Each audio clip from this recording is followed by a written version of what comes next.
Hi everyone, Rob here with today's evening Western Pacific weather update. Now it's currently the 21st of April 2012 and we are taking a little bit of time here to talk about the Philippines because we do have this very strong easterly wave that we were talking about actually earlier today. It's now just towards the west of Palau, continuing to push off towards the west.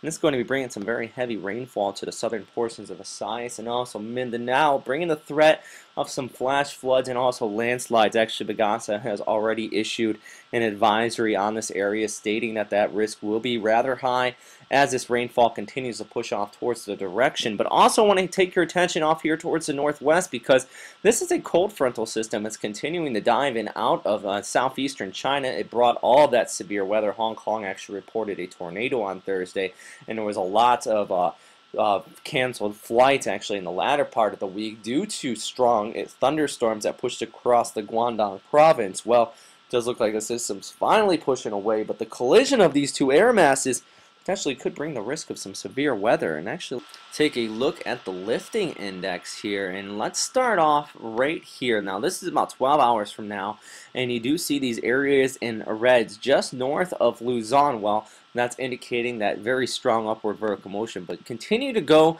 into Saturday or through Sunday and actually into Monday, and some of those areas continue to push over the northern portions of Luzon. That is due to that frontal system continuing to linger here, colliding with that warm air mass from the south that is bringing the threat of some very strong thunderstorms. I don't think hail could be completely ruled out. It would be very small. The tropics really are hard to produce hail due to the warm atmosphere, but some very strong straight line winds with this system could bring some threat of that severe weather. But also down towards the south here in the southern Philippines, where that ample moisture continues to pump through, that will bring the threat of some flash floods. Look at the 72-hour accumulation outlook here, brought to you by weather.co.uk. It's overlaid on the GFS model, and these areas in the bright purples, well, that's indicating upwards of 100 to 150 millimeters of rainfall, even out towards Borneo and eastern portions of Malaysia here.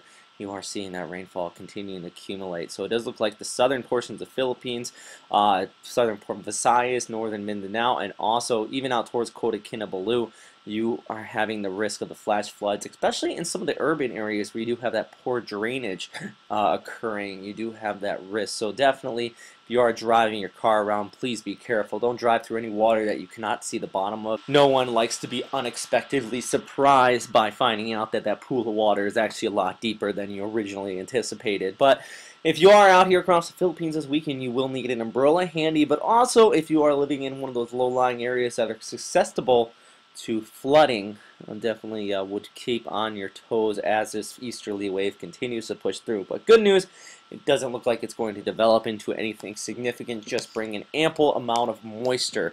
Meanwhile, though, out here in the eastern portions of Indochina Peninsula, you actually do see some very bright white cloud tops continuing to flare up here. That's right around this area, along the eastern portions of Vietnam. It also is bringing some very heavy rainfall. And even out towards Taiwan, you're continuing to see that rainfall as this frontal system pushes off towards the east. But that is all for right now, everybody. Thanks again for watching here at westernpacificweather.com. If you have any questions, comments, or suggestions, please post them in the comment box below. And as always, stay safe out there. Have a good one.